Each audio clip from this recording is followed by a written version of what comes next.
ഇവിടെ സുന്നികൾ നടത്തിവരുന്ന എന്ന് പറയപ്പെടുന്നവർ നടത്തിവരുന്ന ഒരു 3 മരിച്ചു കഴിഞ്ഞാൽ 3 നടത്തുക, അതുപോലെ 70,000 ദിക്ർ വലിയ ആള് നേരിട്ട് ഹിദായത്ത് സ്വർഗത്തിൽ പോകും എന്ന് പ്രചരിപ്പിച്ച ആളുകളോട് ചെയ്യിപ്പിക്കുക. ഇതിന് സ്വഹീഹായ വല്ല ഹദീസുകളോ അതല്ലെങ്കിൽ ഖുർആനിൽ നിന്ന്, ഖുർആൻ കേൾക്കുമ്പോൾ അതിന്റെ പോലെ അപ്പൊ ഖുർആനിൽ നിന്ന് ഏതെങ്കിലും ഒരു ആയത്ത് ഉദ്ധരിക്കാൻ സാധിക്കും? അസ്സലാമു അലൈക്കും വറഹ്മത്തുള്ളാഹി വബറകാതുഹു. ബിസ്മില്ലാഹി വൽഹംദുലില്ലാഹി വസ്സലാത്തു വസ്സലാമു അലാ അഷ്റഫി റസൂലില്ലാഹി വഅലാ ആലിഹി വസഹ്ബിഹി അജ്മഈൻ. ചോദ്യകർത്താവ് ചോദിച്ചിട്ടുള്ളത് മരിച്ച വീട്ടിൽ 70,000 ദിക്ർ ചൊല്ലുന്നതിന് ഹദീസുണ്ടോ ആയത്തുണ്ടോ എന്നൊക്കെയാണ്. ഇവിടെ വന്യരായ ഉസ്താദ് മുമ്പ് തന്നെ പരിചയപ്പെടുത്തിയതുപോലെ വഹാബി പ്രസ്ഥാനത്തിന്റെ അപ്പോസ്തലൻ, വഹാബി പ്രസ്ഥാനത്തിന് ആശയങ്ങൾ ഉരുത്തിരിഞ്ഞു കൊടുക്കുന്നത് അവരുടെ അപ്പോസ്തലനായ ഇബ്നു തൈമിയ്യയാണ്.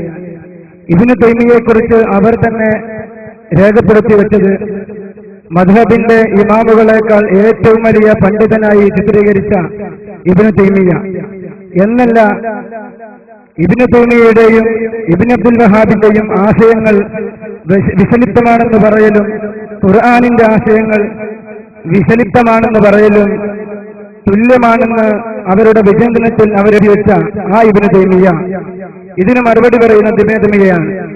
അദ്ദേഹത്തിന്റെ സ്വന്തം ഗ്രന്ഥമായ മജ്മുഅത്തുൽ ഫതാവ അതിൽ അദ്ദേഹത്തോട് ചോദിക്കുന്നു, 70,000 ദിക്ർ ചൊല്ലി മയ്യത്തിന്റെ ആത്മാവിലേക്ക് ഹദിയ ചെയ്താൽ അത് മയ്യത്തിന് ലഭിക്കുമോ എന്ന ചോദ്യത്തിന് ഇബ്നു തൈമിയ്യ മറുപടി പറയുന്നത്, ഇദാ ഹല്ലല ഇൻസാനുൻ ഹാകദ 70,000 ഔ അഖല്ല ഔ അക്സറ വഹദിയത് ഇലൈഹി നഫഅല്ലാഹു ബിദാലിക. ഇതുപോലെ ഒരു മനുഷ്യൻ 70,000 ദിക്ർ ചൊല്ലി മരിച്ച മയ്യത്തിലേക്ക് ഹദിയ ചെയ്താൽ ഇതിന്റെ പ്രതിഫലം പൂർണ്ണമായും മയ്യത്തിന് ലഭിക്കുമെന്ന് പറയുന്നത് സുന്നി പണ്ഡിതരല്ല, മറിച്ച് അവർ അംഗീകരിക്കുകയും അവരുടെ ആശയ സ്രോതസ്സായി അവർ തന്നെ പരിചയപ്പെടുത്തുകയും ചെയ്ത ഇബ്നു തൈമിയ്യയുടെ മജ്മുഅത്തുൽ ഫതാവയുടെ 24-ാം വാല്യം 180-ാമത്തെ പേജിൽ വളരെ വ്യക്തമായി രേഖപ്പെടുത്തിയിട്ടുണ്ട്. ഞാൻ ഇബ്നു തൈമിയ്യ ഉദ്ധരിക്കാനൊന്നും ഞാൻ പറഞ്ഞിട്ടില്ല. അങ്ങനെയാണെങ്കിൽ എന്റെ വാക്കന്റെ എടുത്തോണ്ട് ഉദ്ധരിച്ചാളി. ഞാൻ ചോദിച്ചത് സ്വഹീഹായ ഹദീസുണ്ടോ, അതാണ് അടിസ്ഥാന പ്രമാണം. അതാണ് ഇബ്നു തൈമിയ്യ പറഞ്ഞത് അടിസ്ഥാന പ്രമാണമായിട്ട് നിങ്ങൾ കണക്കാക്കിയിട്ടുണ്ടോ? ഉണ്ടോ? ഇല്ലല്ലോ. ഞാൻ ചോദിച്ച് സ്വഹീഹായ ഹദീസുണ്ടോ, ഖുർആനിൽ വല്ല തെളിവുണ്ടോ, അല്ലെങ്കിൽ സ്വഹാബത്തിന്റെ ഇജ്മാ ഉണ്ടോ? അതാണ് ചോദ്യം. അതിനാ നേരത്തെ പറഞ്ഞത്, ആമുഖം പറഞ്ഞത് നിങ്ങൾ ശ്രദ്ധിച്ചില്ല. ആ ചിന്തനം ഒന്ന് കാണിച്ചു കൊടുത്ത സ്ക്രീനിലൂടെ. അതായത് ഇബ്നു തൈമിയ്യയുടെയും ഇബ്നു അബ്ദുൽ വഹാബിന്റെയും ആശയങ്ങൾ വിഷലിപ്തമാണ് എന്ന് പറയുന്നത് ഖുർആൻ വിഷലിപ്തമാണ് എന്ന് പറയുന്നതിന് സമാനമാണ്. വിചിന്തനമാണ്, മുജാഹിദിന്റെ പത്രമാണ്.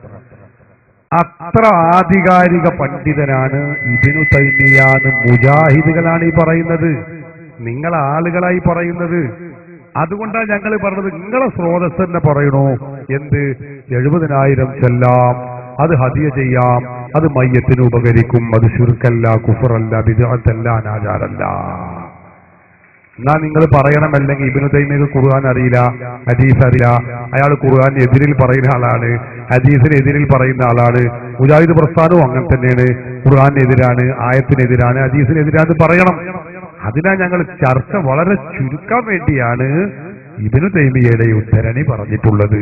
അത് നിങ്ങൾ പഠിക്കാതെയും ചിന്തിക്കാതെയുമാണ് ഇപ്പോൾ അബദ്ധത്തിൽ ചെന്ന് വീണുകൊണ്ടിരിക്കുന്നത് എന്ന് നിങ്ങൾ ഓർക്കണം. ഇസ്ലാമിനെ സംബന്ധിച്ചിടത്തോളം നമുക്ക് ഒട്ടേറെ പ്രമാണങ്ങൾ ഈ വിഷയത്തിൽ കാണാൻ കഴിയും. അയിമ്മത്തുകളൊക്കെ എഴുതി വെച്ചിട്ടുണ്ട്. അതൊന്നും ഇപ്പൊ നമുക്ക് ചർച്ചയല്ല.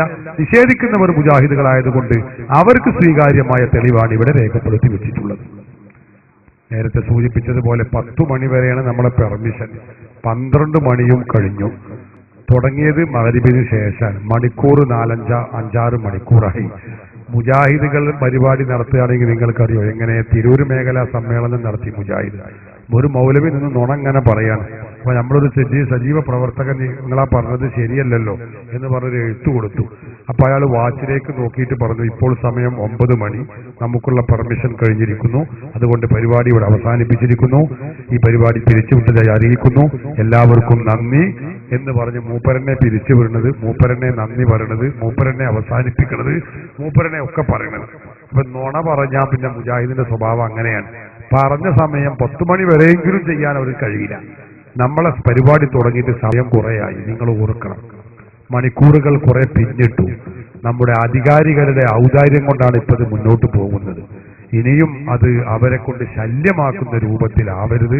അതുകൊണ്ട് വളരെ പ്രസക്തമായ 1-2 ചോദ്യങ്ങൾക്ക് അവസരം നൽകുകയാണ്. അത് പരമാവധി ഉപയോഗപ്പെടുത്താൻ ശ്രമിക്കണം എന്നുകൂടി ഓർമ്മപ്പെടുത്തുന്നു. വേഗം ചോദിക്കും.